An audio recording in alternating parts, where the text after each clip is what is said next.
அனைத்து புகழும், அனைத்து கண்ணியமும், உயர்ந்த பண்புகள் யாவும் நம்மை படைத்து, நமக்காக அகிலங்களையும் படைத்து, பரிபாலித்து, இன்னும் பொறுமையை, கருணையும் கொண்டு நம்மளை வாழ வைத்துக் கொண்டிருப்பான அல்லாஹ்வுக்கு எல்லா புகழும். குர்ஆன் என்பது வேதம், வேதத்தின் சாட்சியம். குர்ஆன்னா வேதத்தின் சாட்சியம். வேதம் சொன்ன விதி.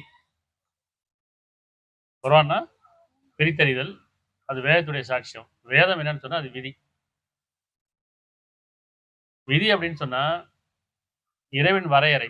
அதாவது ஒவ்வொரு படைப்புக்கான காலம், தன்மை, அதோட நன்மை, தீமை, அதோடைய அளவு, இதெல்லாம் கொண்டதுதான் வரையறை.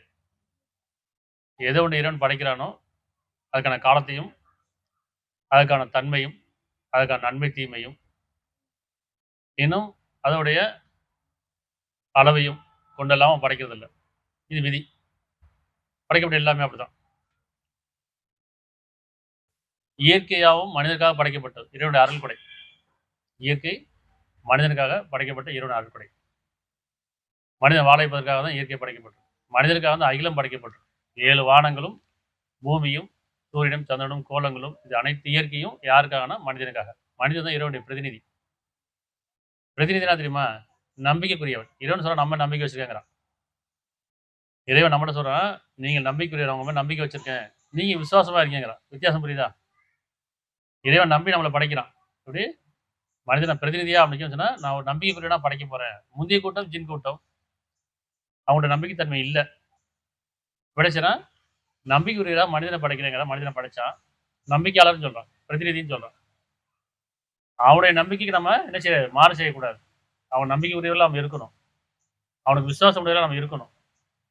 அப்படி இருக்கிறோமா அப்படின்னு பார்த்தா அதை போய் பார்க்க போறேன்.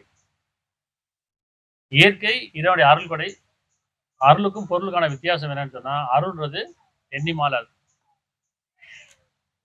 பொருள் அப்படி எண்ணிக்கைக்குரியது, ஒரு அளவுக்கானது. பொருள்ன்றது எண்ணிக்கைக்குரியது, ஒரு அளவுல உள்ளடங்கும். அருள்ன்றது எண்ணிக்கை அப்பாற்பட்டு அளவுல அடங்காது இல்லையா? காற்று அது அருள், கடல் அருள், இயற்கை எல்லாமே அருள் தான். எண்ணிக்க முடியாது, எண்ணி முடியாது. அவன் அளவற்ற அருளாளன். இந்த அருள் கூட நம்மளை கொடுத்துருக்கான். இப்ப இயற்கை அப்படின்றது மனித வாழ வைப்பதற்கு தான் இல்லையா? அப்ப இயற்கை ஒருபோதும் விதியை மீறுவதில்லை. இயற்கை ஒருபோதும் விதியை மீறுவது. வேதத்துக்கு கட்டுப்பட்டு இருக்கு. வேதம்ன்ற மனிதன் கொடுக்கப்பட்ட இந்த குர்ஆன் மனிதனுக்கு மட்டும்தான் உணர்வாகவும், வார்த்தையாகவும், மொழியாகவும் கொடுக்கப்பட்டிருக்கு. மற்ற எல்லா படைப்புகளுக்கும் அவன் எதை கட்டளையிட்டானோ அந்த தன்மையை மாறாம வாழ்ந்துட்டு, அந்த தன்மை மாறாம இயங்கிட்டு இருக்கு. அப்ப வேதம் யாருக்கு கொடுக்கப்பட்டிருக்கு? நினைவூட்டு நல்லுபதேசமா. இந்த குர்ஆன் நினைவூட்டு நல்லுபதேசம். வேதங்கள் எல்லாமே நினைவூட்டு நல்லுபதேசம். எதுக்கு? மனிதன் வரமீறி மறந்தோ அல்லது மறுத்தோ வாழ்ந்துட்டு இருக்கிறான். காலம் கடந்துகிட்டே இருக்கு, நேரம் நெருங்கிட்டே இருக்கு. அப்ப இறைவன் கருணையாளன். உங்களுடைய காலம் கடந்துட்டு இருக்கு, உங்களுடைய நேரம் நெருங்கிட்டு இருக்குது. ஆனால் இறைவன் செய்யறான், கருணையை கொண்டு நினைவூட்டு நல்லுபதேசமாக இந்த வேதத்தையும் தூதர்களையும் அமைச்சிட்டே இருக்கான். அப்ப இந்த இயற்கை இறைவன் அருள்கொடையா இருக்கு. இயற்கை ஒருபோதும் இறைவனுக்கு மாறு செய்யறதில்லை. இறைவன் எந்த நோக்கத்தில் படைத்தானோ, எந்த தன்மையில படைத்தானோ அது ஒருபோதும் விதி மீறதில்லை. வேதத்தை மறுக்கிறது இல்லை, வேதத்தை மீறதில்லை. எந்த உயிரினமும், மனிதனை தவிர எந்த உயிரினமும் தன் வாழ்வியலை மாத்திக்கல, மொழியை மாத்திக்கல, அது உணர்வை மாத்திக்கல. அதோடைய தன்மை எந்த தன்மையில் படைக்கப்பட்டதோ அந்த தன்மையில வாழ்ந்துட்டு இருக்கு. மனிதனை தவிர மனிதன் மட்டும்தான் படைக்கப்பட்ட நோக்கம் மறந்து, தன்மை மாறி, உணர்வை இழந்து, உணர்ச்சியில இறைவனை மறந்து, மனசாட்சி விரோதமாக, இயற்கைக்கு மாறாக, இறைவனுக்கு எதிராக, தனக்கே எதிராக வாழ்ந்து கொண்டிருக்கிறான். எந்த உயிரினமும் தன்னுடைய தேவைக்காக, தன்னுடைய சுயநலத்துக்காக இயற்கையை அழிக்கிறது கிடையாது. எந்த உயிரினமும் தன்னுடைய தேவைக்காக, தன்னுடைய சுயநலத்துக்காக இயற்கை அழிக்கிறது கிடையாது. மனிதன் மட்டும்தான் தன் தேவைக்காக, தன்னுடைய சுயநலத்துக்காக இயற்கையை அழிச்சு, வரம் மீறி தனக்கு தாங்க தீங்கிழைத்துக் கொண்டிருக்கிறோம். இயற்கை எப்ப அழிக்க ஆரம்பிச்சிட்டோமோ, மனிதனுடைய அழிவு ரொம்ப பக்கமா இருக்குன்னு அர்த்தம். இயற்கையை நம்ம அழிக்க அழிக்க மனிதனுடைய அழிவு ரொம்ப பக்கமா இருக்கு இல்லையா? அப்ப அதை பத்தி நமக்கு வேதம் என்ன சொல்லுதுன்னு பார்ப்போம். அத்தியாயம் 30:27 இன்னும் இந்த குரானில் மனிதர்களுக்காக எல்லா விதமான உதாரணங்களையும் அவர்கள் சிந்தித்து பார்ப்பதற்காக நாம் தினமாக எடுத்து கூறியுள்ளோம். இந்த குர்ஆன் நினைவூட்டு நல்ல பேசும். குர்ஆன்னா மனிதருக்கானது, ஒட்டுமொத்த மனிதருக்கானது. ஒரு இனத்துக்கோ ஒரு மதத்துக்கோ கிடையாது. அப்படி ஆக்கிட்டாங்கல்ல. குர்ஆனா இஸ்லாமியருக்கானது, பைபிள்னா கிறிஸ்தவருக்கானது, கீதைனா இந்துக்கானது அப்படின்னு சொல்லி மனிதர்களாம் பிரிச்சுட்டாங்க. வேதம் அப்படிங்கிற சத்தியம் எதுவாக இருந்தாலும் சரி, எந்த வேதம் படித்தாலும் அதில் சத்தியம் இருந்துச்சு, மனதை ஏற்றுக்கொள்ற மாதிரி இருந்துச்சுன்னா அது வேதமாக எடுத்துக்கலாம். அந்த வேதத்தில் இறைவனுக்கு இணையம் இருக்காது இல்லையா? இயற்கைக்கு மாறு இருக்காது, சடங்கு இருக்காது, மதம் இருக்காது. மனசாட்சிக்கு உட்பட்டதாக இருக்கும், மனசாட்சியை தூண்டக்கூடியதாக இருக்கும், நியாய உணர்வு தூண்டக்கூடியதாக இருக்கும். அது மட்டும் தான் வேதமாக எடுத்துக்கும். இப்போ இந்த வேதம் நினைவூட்டும் நல்ல உபதேசங்கிறான். நினைவூட்டம் புரியுதா? ஆல்ரெடி உங்களுக்கு கொடுக்கப்பட்டிருக்குங்கிறான். உங்களுக்கு ஏற்கனவே அது கொடுக்கப்பட்டிருக்கு. எங்க கொடுக்கப்பட்டுச்சு? ஆன்மாவை கொடுக்கப்பட்டிருக்கு, மனசாட்சி. ஆன்மாவின் மீதும் அதை செவ்வையாக்கிய மீது சத்தியமாக உங்களுக்கு ஆன்மா கொடுக்கப்பட்டிருக்கு. ஒரே ஆன்மா கொண்டு படைக்கப்பட்டிருக்குங்கிறான். ஒரே ஆன்மா கொண்டு படைக்கப்பட்டிருக்கு. அந்த ஆன்மா என்னன்னு சொன்னா அதை செவ்வையாக்கி இருக்கேங்கிறான். அதுல நன்மை தீமை அறிவிக்கப்பட்டிருக்கு. இறைவன் எதை விதிச்சானோ அந்த விதியை அந்த ஆன்மால நினைச்சிருக்கான், நினைவூட்டுறான் மனசாட்சியை கொண்டு. அதை நம்ம அறிவிச்சுட்டே இருக்கும். நம்ம ஒவ்வொருவோட எண்ணம் போதும், பார்வையும் போதும், செயல்படும் போதும், பேசும் போதும் அந்த ஆன்மா நமக்கு அறிவிக்கும். இது தப்பு, இது சரி, இது இறைவனுக்கு பொருத்தமான, இறைவனுக்கு பொருத்தம் இல்லை, அது அறிவிக்கதா இல்லையா? நம்ம ஒவ்வொருத்தையும் ஆன்மா இருக்குது. இப்போ மனசாட்சி என்ன சொல்றான்? ஆன்மாவின் மீதும் அது செவ்வையாக்கியுமே சத்தியமாக அப்பால் அதுக்கு நன்மை தீமை பிரித்தறிவித்தான். அது நமக்கு பிரித்தறிவிக்குது. ஆனா மறுத்துடுறோம். நீ பொய் பேசுற, நீ புறம் பேசுற, நீ கோவப்படுற, உண்மைக்கு மாறா நடந்துக்கிற அப்படிங்கிற மனசை நம்ம அறிவிக்குது. ஆனா அது காலப்போக்கில் மனுஷனும் அதை மறுத்துக்கிட்டே வரும்போது ஒரு நாள் அது விட்டுருது. எப்படி நம்மளே பிள்ளைங்க சொல்லி சொல்லி பார்ப்போம். சொல்லி சொல்லி பார்த்து இனிமேல் திருந்த மாட்டான் சொல்லி புரோஜனமே விட்டுருமா இல்லையா? அந்த மாதிரி இந்த ஆன்மா செய்ய சொல்லிக்கிட்டே இருக்கும். கேட்கலே விட்டுரும். ஆனா ஒரு நாள் செய்யும் நிந்தித்து கொண்டிருக்க ஆன்மாமி சத்தியமா ஒரு நாள் வரும். அதனால ஆன்மா நிந்திக்கும். எப்படி நிந்திக்கும்? நான் சொன்னேனே, நீ கேட்டியா? நான் அறிவிச்சேனே, உனக்கு நினைவூட்டனே, கேட்டியான்னு கேட்கும். அதான் சொல்லுவாங்க மனசாட்சி உறுத்துன்னு சொல்லுவாங்கல்ல. மனசாட்சி உறுத்துது ஒரு நாள். சரி, இப்ப இந்த ஆன்மாவின் மீதும் அதை செவ்வையாக்கியுமே சத்தியமாக அப்பால் அதுக்கு நன்மை தீமை பிரித்தறிவித்தார்.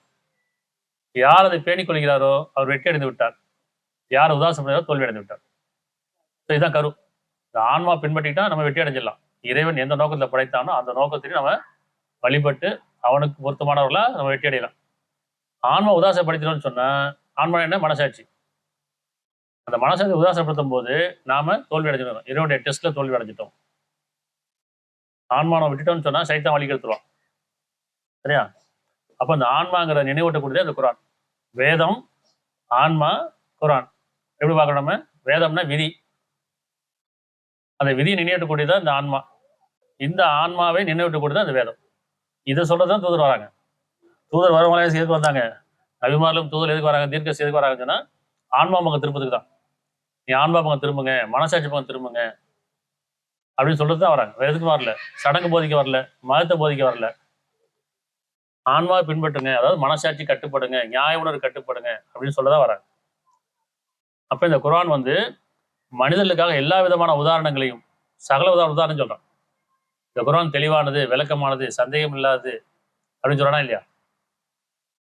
அப்ப சகல விதமான உதாரணங்களையும் அவர்கள் சிந்தித்து பார்ப்பதற்காக, மனிதன் சிந்தித்து பார்ப்பதற்காக நாம் திடமாக எடுத்து கூறியுள்ளோம். நம்ம சிந்திச்சிருக்கோமா?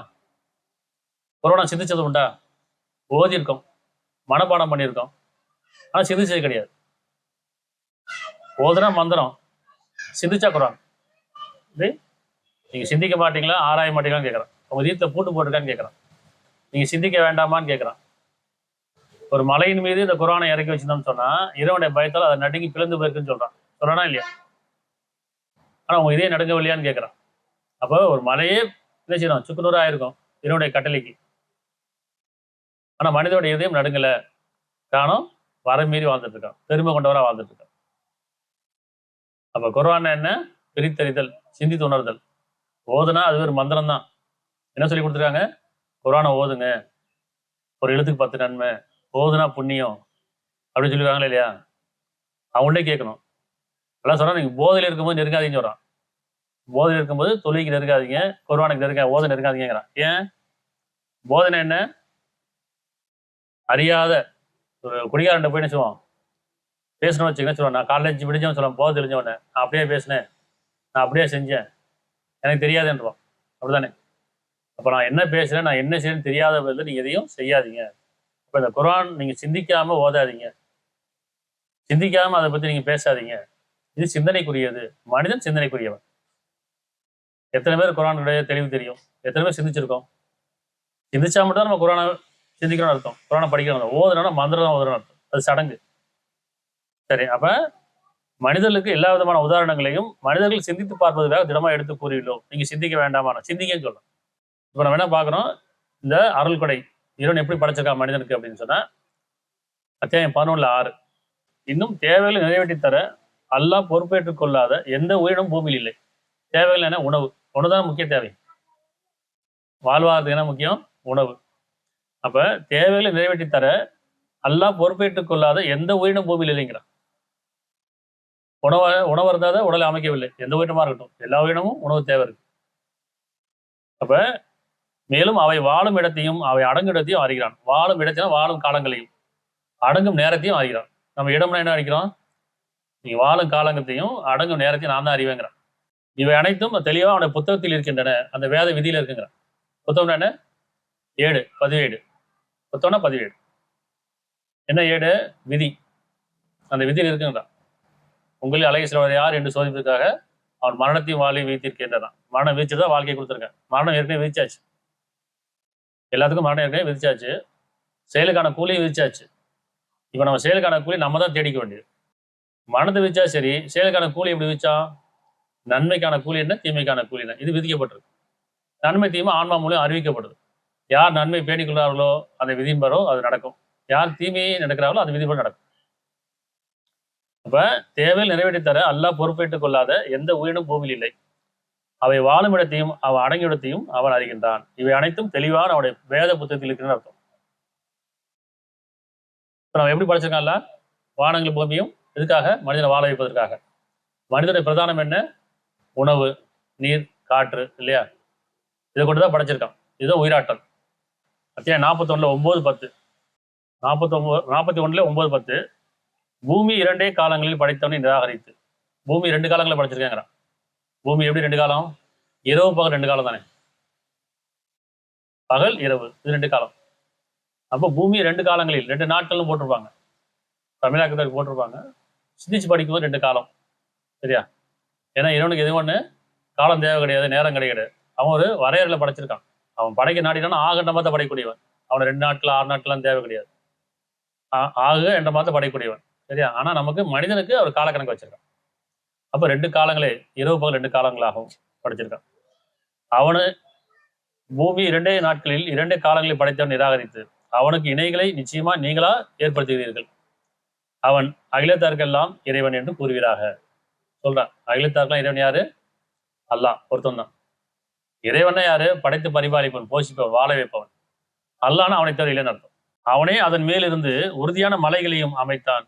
எதன் மீது? பூமியின் மீது உறுதியான, பூமி ஆடாத இருக்கும் பொருட்டு சொல்றான். பூமி அசையாத இருக்கு. நீர்மலை தான் நம்ம பூமி படைக்கிறது. அப்ப நீர்ல இருக்கும் பூமி ஆடுமா இல்லையா?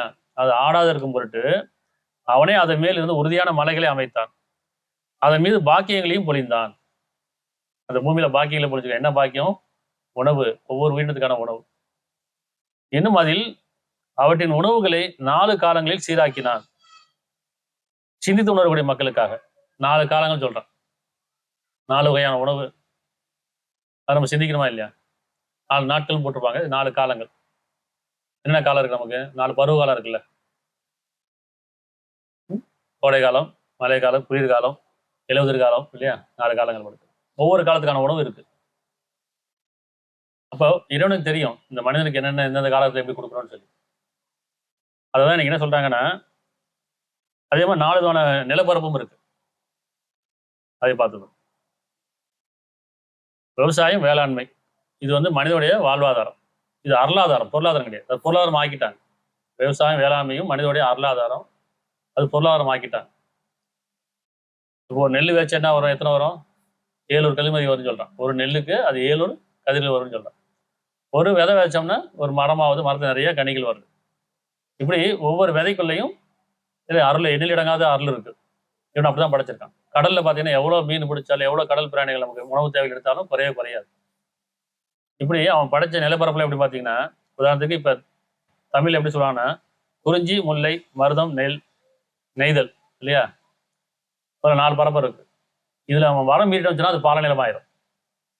இது 4 பசுமையானது. எது? குறிஞ்சிங்கிறது பசுமையானது, முல்லை, மருதம், நெய்தல் இதெல்லாம் பசுமையானது. இதுல மனிதன் வரம் மீது அது என்ன ஆகும், பாலை ஆயிரும், பாலநிலம் ஆயிரும், வறண்டு போயிடும் இல்லையா. முல்லைனா, குறிஞ்சினா மலை சார்ந்த பரப்பு, நிலப்பரப்பு.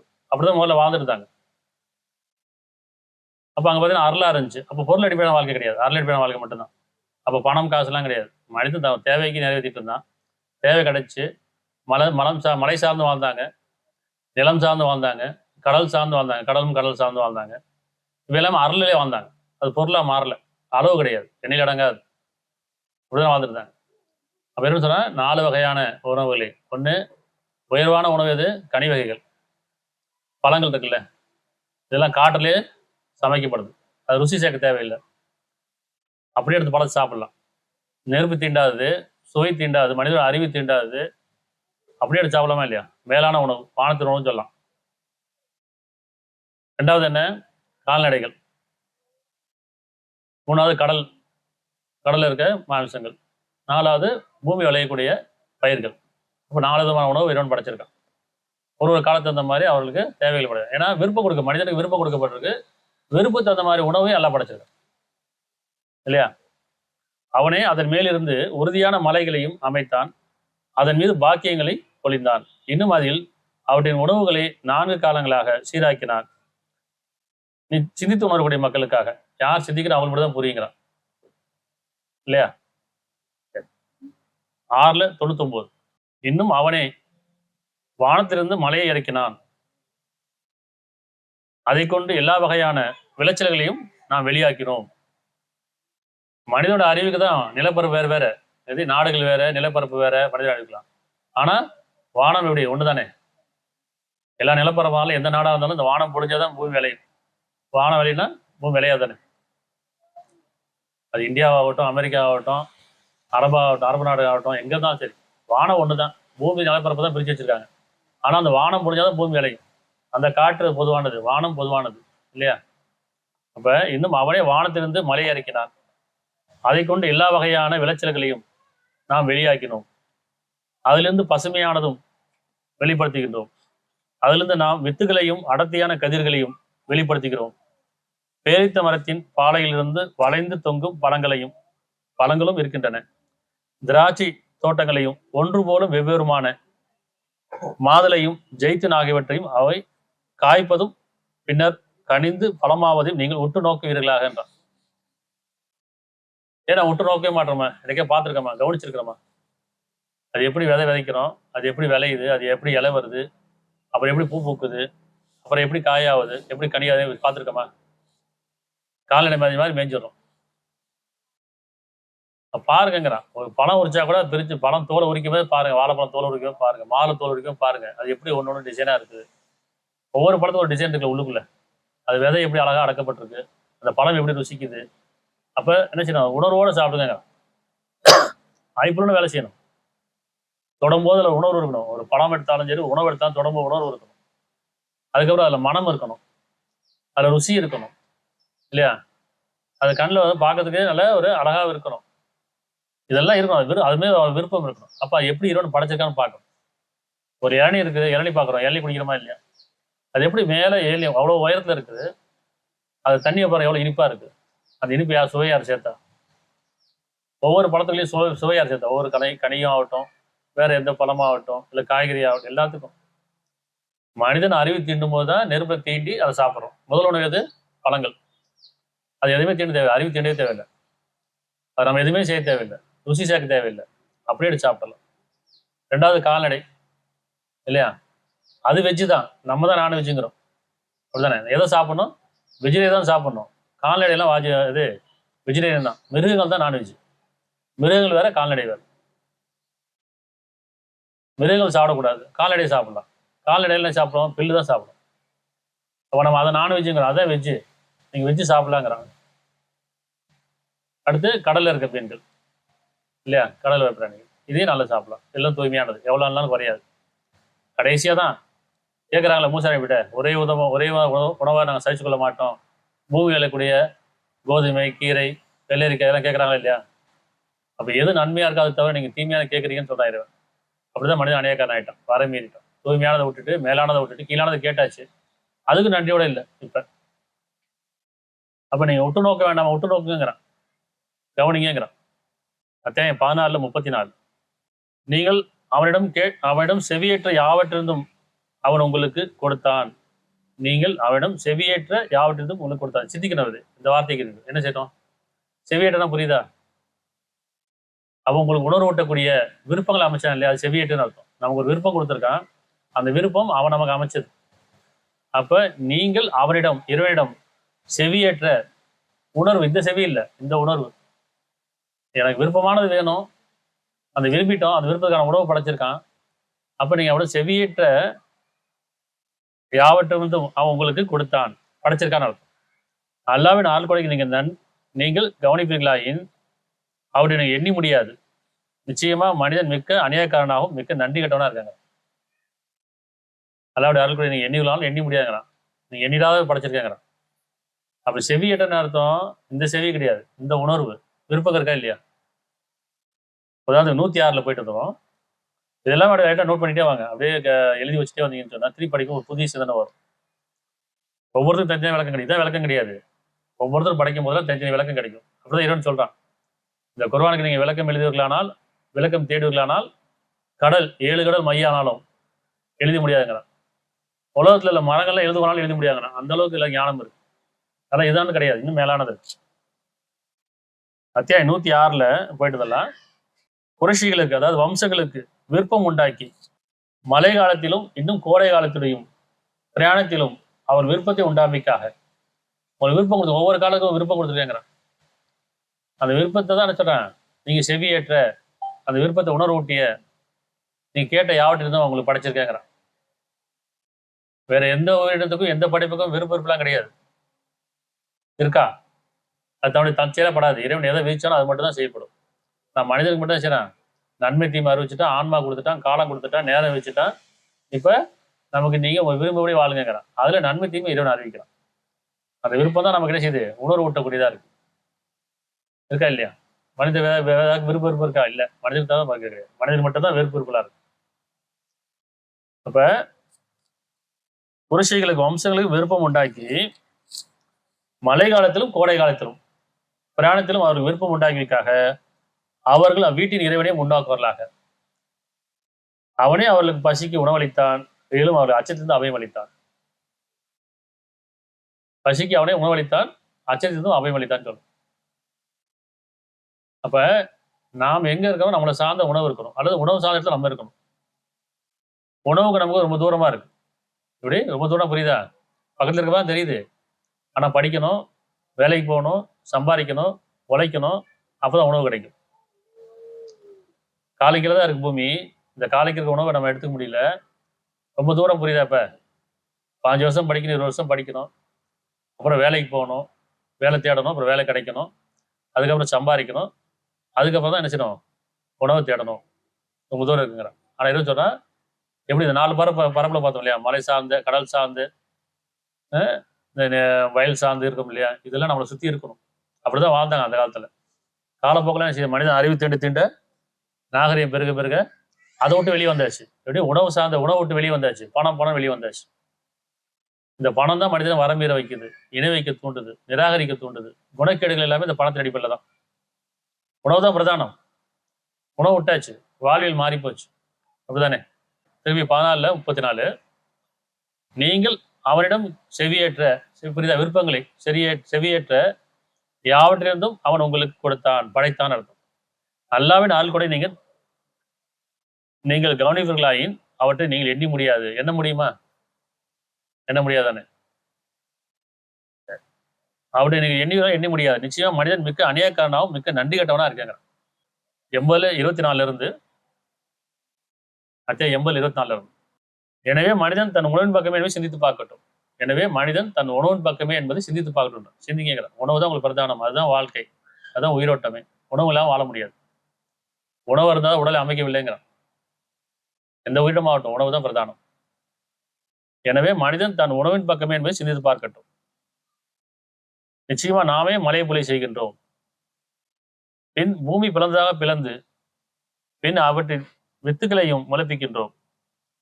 திராட்சைகளையும் பொற்பூண்டுகளையும் ஓவிய மரத்தையும் பேரித்தம்பலத்தையும் அடர்ந்த தோட்டங்களையும் பழங்களையும் உணவு வகைகளையும் உங்களுக்கும் கால்நடைகளுக்கும் பயனளிப்பதற்காக நான் தான் படை உணவு பக்கம் திரும்புங்கிறான். எல்லா உயிரினங்களுக்கும் நான் படைச்சிருக்கேன். உங்களுக்கும் உணவு முக்கியமா இருக்கு. அப்போ உணவு சார்ந்து அருளாதத்துல வாழணும், பொருளாதாரத்தில் வாழக்கூடாது. நீங்க பொருள் பக்கம் திரும்பிட்டோம், அருளை விட்டுட்டோம். அருள்ன்றது பாக்கியம், உணவு தான் பாக்கியமானது. இன்னைக்கு உணவே மருந்து என்னச்சுன்னா உணவு விட்டுட்டு மருந்து போயாச்சு. அதான் ஆரோக்கியம் நினைச்சிட்டு இருக்கோம். அது அழிவுக்கு அழிவு தந்துட்டு இருக்கா இல்லையா? இயற்கை அழிச்சிட்டு மனிதன் வாழ நினைக்கிறான். இயற்கை அழியும் போது மனிதன் சேர்ந்து வாழ்வான், சேர்ந்து அழிவான்றது புரிய மாட்டேங்குது. இயற்கை எப்போ நம்ம அழிச்சிட்டே வரோமோ நம்முடைய வாழ்வாதாரம் குறைஞ்சிக்கிட்டே வரும், நம்முடைய இனம் அழிஞ்சிக்கிட்டே போகும். ஆனால் இன்னைக்கு எப்படி ஆகுது? எல்லாமே இயற்கைக்கு மாறாகி போச்சு. 13:3-4 எல்லாரும் வேதத்தை படிக்கணும், குரானை படிக்கணும், சிந்திக்கணும். ஆன்மீகவாதி குரானை படிக்கணும், அரசியல்வாதி குரானை படிக்கணும், கல்வியாளரும் குரானை படிக்கணும், விஞ்ஞானிகளும் குரானை படிக்கணும், வேதத்தை படிக்கணும். குரான் மட்டும் இல்லை, வேதத்தை படிக்கணும். ஆன்மீகவாதி வேதத்தை படிக்காம மதத்தில் பூத்துட்டாங்க. அவங்க வேதம் படிக்கல, அதை மதங்களை பிரிச்சுட்டாங்க, சடங்கை போதிச்சுட்டாங்க. அதே மாதிரி அரசியல் ஆட்சி செய்யறவங்களும் வேதத்தை படிக்கணும், கல்வியாளர்களும் வேதத்தை படிக்கணும், விஞ்ஞானிகளும் வேதத்தை படிக்கணும். வேதம் என்ன சொல்றது பார்க்கணும். வேதம் படிக்காம நீங்க எதையுமே செய்யக்கூடாது. ஏன்னா அதுல நன்மை இருக்காது, தீமை மட்டும் அதிகமா இருக்கும். மனிதனை வாழ வைக்க முடியாது, மனிதன் அழிவு தான் அதிகமா இருக்கும். சரி, 13:3-4 மேலும் அவன் எத்தையர் என்றால், அவன் யாரு? இறைவன். எத்தையர் என்றால் அவனே பூமியை விரித்து அதில் உறுதியான மலைகளையும் ஆறுகளையும் உண்டாக்கினான். இந்த வேதத்தை எல்லாம் வந்துட்டு பாருங்க, எப்படி மலை வந்துருச்சு, கடல் வந்துருச்சு, மலைகள், நெல் வயல் எல்லாமே வந்துடுறதில்ல. ஏன்னா எல்லாம் மொத்தமா இப்போ வேதம் சொல்லப்பட்டுச்சு. மேலும் அவன் எத்தவர் என்றால் அவனே பூமியை விரித்து அது உறுதியான மலைகளையும் ஆறுகளையும் உண்டாக்கினான். இன்னும் அதில் ஒவ்வொரு கனிவகளிலிருந்தும் 2 ஜோடியா உண்டாக்கினான். அவனே இரவை பகலால் மூடுகிறான். நிச்சயமா இவற்றில் விலங்குடும் மக்களுக்கு சான்றுகள் இருக்குங்கிறான். விலகக்கூடிய சிந்தித்துக்கூடிய மக்களுக்கு சான்றுகள் இருக்கு, அத்தாச்சு இருக்கு. இன்னும் பூமி அருகே இணைந்தா போல் பல பகுதிகளும் திராட்சை தோட்டங்களும் விளைநிலங்களும் கிளைகளும் உள்ளது. கிளைகள் இல்லாதமான பேர்ச்சம் உண்டு. ஒரே தண்ணீரை கொண்டு பாய்ச்சப்பட்டாலும் ஒரே தண்ணீரை கொண்டு, புரியுதா? மழை நீர் ஒண்ணுதான். நிலப்பரம் வேற வேறையா இருக்கும், மண்ணு வேற வேறையா இருக்கும், விதைகள் வேற வேறையா இருக்கும். ஆனா ஒரே மழை தண்ணி தான் வைக்க வேண்டியதா இருக்கு. ஆனா ருசி வேற வேறையா இருக்கா இல்லையா? ஒவ்வொரு பழத்துக்கும் வெவ்வேறு ருசி இருக்கு, ஒவ்வொரு பூக்களுக்கும் வெவ்வேறு மனம் இருக்கு. அது மாதிரி ஒவ்வொரு படைப்புக்கும் தனித்தன்மை இருக்கு. ஒரே தண்ணீரை கொண்டு பாய்ச்சப்பட்டாலும் அப்படி சிலவற்றை வேறு சிலவற்றை விட சுவையில் நாம் மேன்மைப்படுத்தியிருக்கின்றோம்.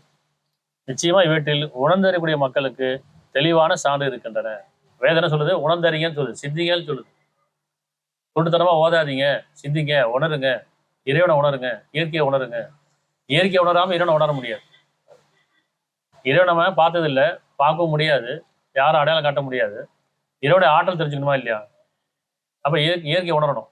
இந்த வானத்தை பார்க்கணும், எப்படி அடுக்கடுக்காக படைக்கப்பட்டிருக்கு. சூரியனை பார்க்கணும், நட்சத்திரத்தை பார்க்கணும், இயற்கை ஒவ்வொன்றையும் பார்க்கணும், மரம், செடி, கொடி, மனிதனையும் பார்க்கணும். உங்களையும் பாருங்க, உங்களுக்குள்ளேயும் சிந்திங்கிறான். பல அத்தாட்சி இருக்குங்கிறான். இறைவனை பத்தியான ஆற்றல், அவனை பத்தியான ஞானம் வேணும்னு சொன்னா இயற்கையை உணரணும். 27:60-61 27:60-61 அன்றையும் வானங்களையும் பூமியையும் படைத்து உங்களுக்கு வானத்திலிருந்து மலையை இறக்கியவன் யார்? அப்படி அன்றையும் வானங்களையும் பூமியையும் படைத்து உங்களுக்கு வானத்திலிருந்து மலையை இறக்குபவன் யார்? பின்னர் அதை கொண்டு செழிப்பான தோட்டங்களையும் நாம் முளைப்பை செய்கின்றோம். அதன் மரங்களையும் முளைக்க செய்வது உங்களால் முடியாது. அல்லாவுடன் இறைவன் இருக்கின்றானா? இல்லை, ஆயினும் அவர்கள் இணைப்பு மக்களாகவே இருக்கிறார்கள். அல்லாவுடன் இறைவன் இருக்கான்னு கேட்கறான். அதாவது படைத்தனை விட்டு வேற தெய்வம் இருக்குதான்னு கேட்கறான். ஆனா என்ன சரி, இன்னைக்கு ஒவ்வொன்றும் தெய்வமாக்கியாச்சு. மரம், செடி, கொடி, நிலா, சூரியன், சந்திரன் எல்லாத்தையும் தெய்வமாக்கியாச்சு. எதெல்லாம் இறைவன் படைச்சானோ படைக்கிறதெல்லாம் தெய்வமாக்கியாச்சு. அதெல்லாம் படைச்சது யாருன்னா இறைவன் தான் இல்லையா? அதெல்லாம் ஒரு நாள் அழிஞ்சிடும். அப்படி செய்யலாம். அல்லாவோட நிறைவேன் இருக்கனா அப்படின்னு அர்த்தம். அழியக்கூடிய நீங்க தெய்வம் அமைக்கிறீங்க. அழியக்கூடிய தெய்வம் கிடையாது. நிலைத்திருப்பவன், நிலையானவன், உறுதியானவன், அருவமானவன், அவன் இறைவன். அப்ப அல்லாவுடன் இறைவன் இருக்கின்றன ஆயினும் அவர்கள் இணையாக்கும் மக்களாக இருக்கிறான்னு சொல்லலாம். பெரும்பாலும் இணைப்பிலே வாழ்ந்துட்டு இருக்கிறோம். இந்த பூமியை வசிக்கத்தக்க இடமாக ஆக்கியவனும், இந்த பூமியை மனிதர்கள் வசிக்கத்தக்க இடமாக ஆக்கியவனும், அதனுடைய ஆறுகளை உண்டாக்கியவனும், அதற்காக மலையை உண்டாக்கியவனும், இரு கடலுக்கிடையே தடுப்பை உண்டாக்கியவனும் யார்? உங்களை யாரா இருக்காங்க? யாருன்னு அர்த்தம்? உங்களை நீங்க யாராவது இருக்கீங்களா? இதெல்லாம் நீங்க செஞ்சீங்களான்னு கேட்கறேன். இல்ல நம்ம ஒத்துக்கணும். இல்லை நான் கிடையாது இறைவனு. ஒவ்வொருத்தரும் நான் கிடையாது. அப்ப யாரு? என்னை யார் படைச்சா அவன் தான். அப்படிதானே? நம்மளை யார் படைச்சா அவன் தான். இந்த பூமியை வசிக்கத்தக்க இடமா ஆக்கியவனும், அதனுடைய ஆறுகளை உண்டாக்கியவனும், அதற்காக மலைகளை உண்டாக்கியவனும், இருள் கடலுக்கிடையே தடுப்பு உண்டாக்கியவனும் யார்? அல்லாவுடன் இறைவன் இருக்கின்றானா? இல்லை. அவர்கள் பெரும்பாலும் அறியாதவர்களா இருக்கிறார்கள். மனிதர்கள் பெரும்பாலும் அறியாதவர்களா இருக்காங்க. சிந்திக்கிறதே இல்லைங்க. டெய்லி காலையில் எந்திரிக்க வேண்டியது, சாப்பிட வேண்டியது, ஓட வேண்டியது, திருப்பி வர வேண்டியது, சாப்பிட வேண்டியது, படுக்க வேண்டியது, திருப்பி எந்திரிக்க, இப்படிதான். சிந்திக்கிறதே இல்லைங்கிறான். மனிதன் எதுக்காக படைத்தான்? படைப்பு நோக்கம் என்ன? நமக்கான படைச்ச தன்மை என்ன? மனிதனுடைய தன்மை என்ன? மனிதனுடைய தன்மையை மறந்து போச்சு. கேட்கறாங்கல்ல, இந்த மனித தன்மை இல்லாம இருக்குங்கிறாங்க. நம்மளால யாராவது பாதிக்கப்படா கேட்பாங்க. மனித தன்மை இல்லாம இருக்கிறீங்களேன்னு கேட்பாங்க. மனசாட்சியே இல்லையான்னு கேட்பாங்க. இல்ல மனுஷனான்னு கேட்பாங்க. ஏன்னா தன்மை இழந்தாச்சு. இல்ல நான் மற்றவங்களை கேட்போம், உனக்குலாம் மனசாட்சியே இல்லையா? ஏன்னா மனுஷனான்னு கேட்போமா இல்லையா? அப்ப அந்த தன்மை போயிடுச்சு. இல்லை என்ன சொல்லுவாங்க, ஏன்பா இப்படி மாறி மாறி இருக்க, குரங்கு மாதிரி இருக்கிற, ஏன் நாய் மாதிரி குலைக்கிற சொல்லுவாங்களா இல்லையா? அப்ப ஏதோ ஒரு உயிரினத்தை சாடகாட்டி சொல்லுவாங்க. காரணம் என்ன? மனித தன்மை இழந்தாச்சு. மனிதன் மனிதனா வாழணும். எந்த உயிரினமும் தான் தன்மையை மாத்திக்கல, தான் உணவு மாத்திக்கல, தான் மொழியை மாத்திக்கல. மனிதன் மட்டும் தன்மை மாறி போச்சு. காரணம் மனசாட்சி மறுத்து வாழ்றதுனால, வேதம் அறியாதனால, இறைவனை அறியாதனால இல்லையா? அத்தியாயம் 31:10. அவன் வானங்களையும் தூணின்றியே படைத்தான். யாரு? இறைவன் வானங்களை தூணின்றி படைத்தான். நம்ம பார்த்திருக்கோமா? சிந்திச்சிருக்கோமா?